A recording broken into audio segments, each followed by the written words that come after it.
Welcome to The Modern Engineer, hosted by Syed Ishad. This show goes beyond surface-level career advice, exploring how senior engineers and technical leaders build leverage, navigate complexity, and position themselves for long-term success. Welcome to The Modern Engineer. I'm Syed Ishad, and today I'm joined by John Gravelyn. Before we dive in, can you give a little context on what your role looks like today and what you're primarily responsible for, John? Yeah, so after focusing on engineering for a while, I founded my own company and always been very interested in real estate. So I've combined engineering and real estate into First Principles Partners, where we help engineers and other folks who want to think like engineers make better real estate decisions, investment, home ownership, whatever route you want to take. Okay. How did you start out in your career? What has your journey looked like? And, what are some challenges you faced along the way?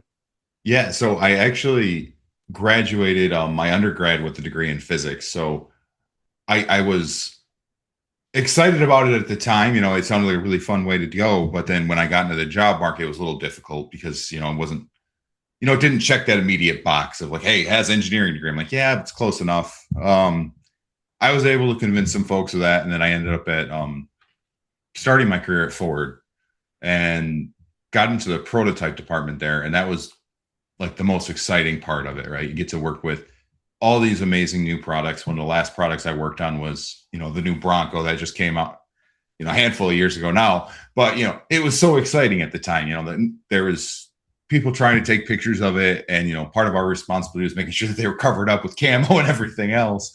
And people couldn't get pictures of those. So really fell in love with prototype there, and then worked a few different jobs, and I got into emissions testing during COVID, learned a little bit about that. And that turned into range testing now, because I should say now as in like doing more range testing than emissions testing in a lot of places. Like at Rivian, there was no emissions testing, right? But that brings me to my next point. I got the opportunity to join Rivian and moved out to California with them. And that wasn't necessarily my cup of tea. But it was fun working on the prototype programs and making these vehicles come to life. Well, when we started producing those vehicles at the plant in Normal, Illinois, I was helping out there, and I had since received or earned my master's degree in manufacturing engineering, and working in a manufacturing plant and everything else. I started to kind of think maybe I should do this instead. And I didn't love California, to be completely honest. Illinois felt a lot more like Midwest to me. So let's move to Illinois. And yeah, so that was where I kind of finished my engineering career, moved up to engineering manager there, and was responsible for the drive unit line. So drive unit, in that case, that's the engine. That's, what makes the car go. Battery goes to that, which, electric motors, out gear cases. So yeah, that was a lot of fun. And now along the way, been saving money, planning my, own startup, whatever I wanted to do. And, the time had come at Rivian, I was laid off. And I'm like, well, I've got this, I'm ready to go. Let's go. Let's try something. I tried a handful of different things with real estate and found, my connections and stuff were looking for a smarter approach, right? Not just a billboard with, a face on it and some words, whatever. They wanted to really think about their stuff, not just look at AI generated pictures of houses that may or may not look like the actual house. So, I had done really well along my engineering career with real estate, and thought to myself, why not, help all these folks out with buying their houses along the way, and really turn it into more of like a math-based approach rather than, a flash and emotion based. Nice. That's quite a combination. Physics, Ford, Rivian, engineering, real estate. It's been an odd route, but I'm not. I like it this way. Yeah. That's quite a journey. What would you say was the pivotal moment that really changed your career trajectory? Like, that really made you catapult? For example, was it like a project? Was it like an assignment? Was it like a customer meeting or customer presentation? What really made your career pop? So when the R1Ss first were delivered in 2021, we delivered the R1Ts, and my director came to me and said, okay, we put a few hundred R1Ts out the door. We have to get R1S out the door. We're going to get a handful of Amazon vans, but we're not too worried about that. But the CEO wants us to deliver 2 R1Ss out the door as well. So we can say that we delivered 3 products in the year 2021. Our first year of delivers, we had 3 different products out. And he's like, all right, we're going to, build these in a garage out back, and then we'll roll them off the end of the assembly line. It's kind of common. But so we put these things together, and we tear down. We had like the frames and an existing vehicle, because from a tool tryout TT level vehicles, it's when you have a prototype that's 95% of the way there, but you don't have necessarily saleable airbags and a whole other list of saleable parts. So there's a few hundred parts that had to come off the vehicles and get put back on the vehicles. Where those parts existed, who knew? And my job was to make sure that this happened. And my boss is like, this has got to get done by Friday. Mind you, I'm in like California on Monday. And, I get there Monday night. He's like, okay, we got to get this team together. Monday night, I'm flying out there, got the team together Tuesday. And he's like, we need this out of the door by Friday. And I'm like, looked at everything that needed to be done. And I'm like, this man's insane. This is never going to happen. But I thought to myself, I'm like, well, I guess there's only one way to really, I'm just going to give it my all and see if we can make this happen. And, work pretty much constantly to find a way to make it happen. And we were able to get the vehicles out the door on time. And I think one of the proudest things is we were there's this picture that made a few major publications, and a lot of the team was, sitting around the R1S, there's a guy up front wiping it with a rag. But the funny thing is, I didn't make that picture because there's 2 more parts left that I was like running to meet the engineer on the other side of town, whatever it took to find these last 2 parts that had to go on the back of the vehicle before it went out the door. It was picture ready, but it didn't have everything. So I got it ready. Wow. All 3 lines were out the door. Yeah. So we've got all 3 products were out the door. I mean, an R1T and an R1S weren't vastly different products. It's an SUV and a truck, right? They're not that different, but the Amazon van, that on its own was quite the thing. I wasn't as involved, but I would say, as proud as I was of my involvement, I would say with the R1S, I would say the Amazon van was the bigger one overall. But we got that R1S out from like a CEO's whim of like, hey, let's make it 3 vehicles this year to out the door in a week. Yeah, you guys did that on the fly. That's pretty cool. Yeah, talk about working under pressure. Well, yeah, and I was like in charge of, I was the program manager of this, getting everything together, getting the tools together. And at the time we had we had a healthy startup budget, right? And so it's just, make it happen. Half the tools I was buying I bought a mini fridge and filled it with Red Bull because all the mechanics had to just keep going 24/7. That's cool. That's cool. What changed after this pivot that you didn't expect? Did you get like more recognition? Did you get promoted? Did you get more compensation, more benefits? What change did you notice after that career trajectory pivot, after those 3 lines got out the door?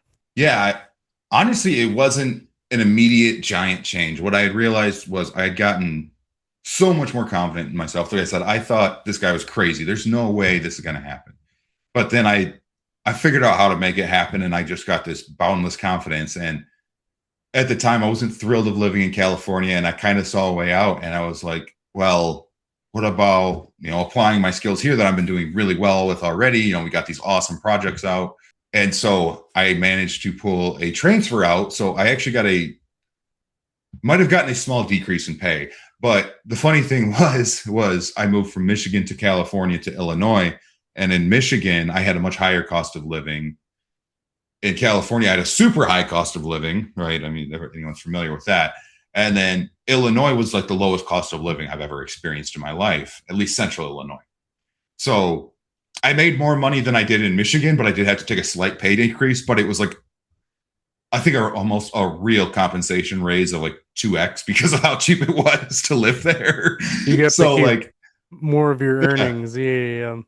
Yeah. And I just, it was a small decrease from the California pay. It was still over the Michigan pay. So I was super happy with that. And then I was like, well, if I can do that, I can become a manager by, 30 years old. I can figure that out. And, just that confidence really allowed me, kind of wired my brain to think differently, right? You don't look at things as possible and impossible anymore. You just look at them as, if I can, if the Henry Ford says, whether you think you can or you think you can't, you're right. And just that's why I call that the triggering, because that's when I moved to Illinois, and that's when I started moving up a lot faster at Rivian.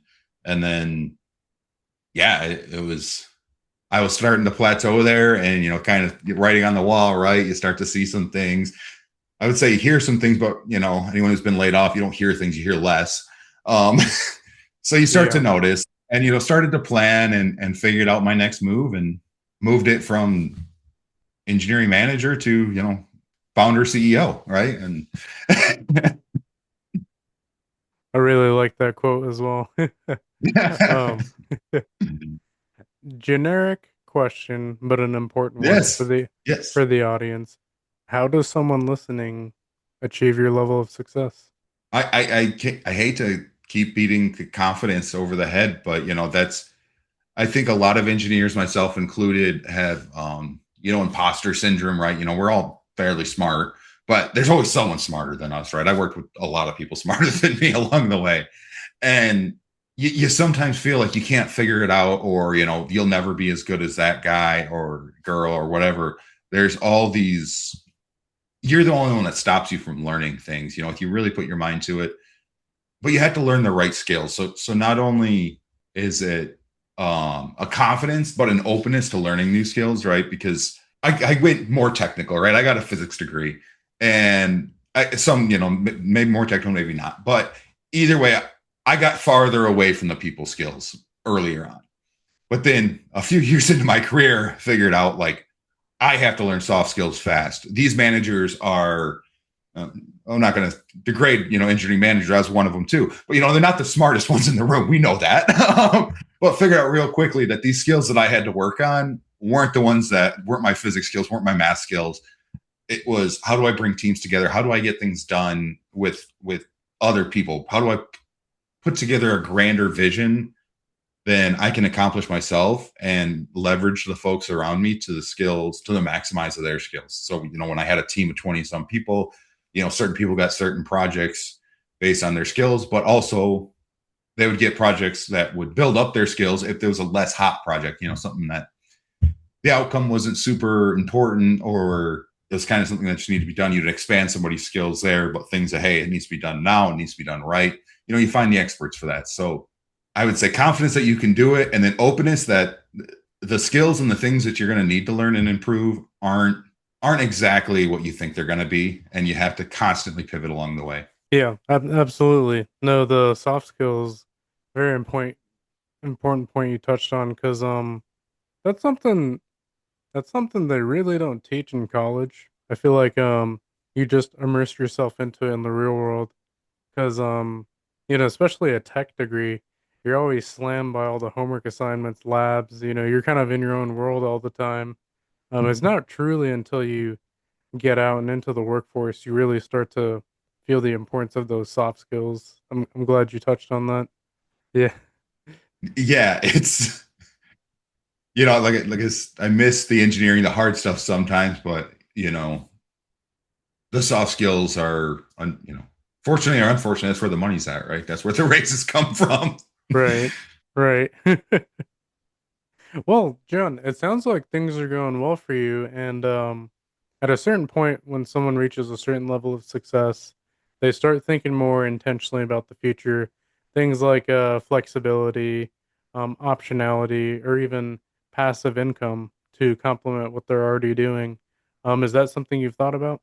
Yeah, I think that's where I moved. That's why I moved into entrepreneurship. Is the completely limits off the box, right? I'm building something where I can consult and kind of teach how I want to teach and talk to folks and everything like that. But then at the same time, a lot of the back end work is delegated out to people who are better agents than me, quite frankly. I go over the math with the people, and then, hey, I work with a team of fantastic agents. They're the ones that can open the doors for you and stuff. So I built that optionality into this business from the start. And then on top of that, I'm involved in real estate and my career is real estate. And there's certain tax advantages that come with investing in real estate this way. I'm not as invested in real estate right now as I'd like. My startup's not a year old. I very cash conscious right now. But I figured out at Rivian, right? There's certain tax advantages that I was reading about that come to non-salaried folks. Because once you hit engineering manager, you start to, and at a lot of companies, it's typically in that compensation range where you're like, man, even if I make another 100 grand, I'm only going to see like half of it. What's the point? And I shouldn't say what's the point, but you have to figure out a way. I'm like, man, how can I invest my money, create a bigger plan for, I've got kids now, I've got a family that I got to worry about. So how can I build a business and assets that outlast me and can continue like passive income for, generations. So, my kids can be what they want to be. I chose to be an engineer partially because I liked engineering, but because it was very practical. I was good at it and it paid well. I was 17 years old again, and I had my, everything paid for. I would have been a zookeeper. Yeah. Would have done something cool. I would have done something I really loved. And but I guess that's kind of what makes me me. We mentioned my story. I like doing a lot of things. So maybe this is the route that I was meant to get. But the end goal is build really more of a real estate empire, commercial, whatever, work with, big teams of people and just make things happen for as many people as possible to help myself and other engineers find that passive income.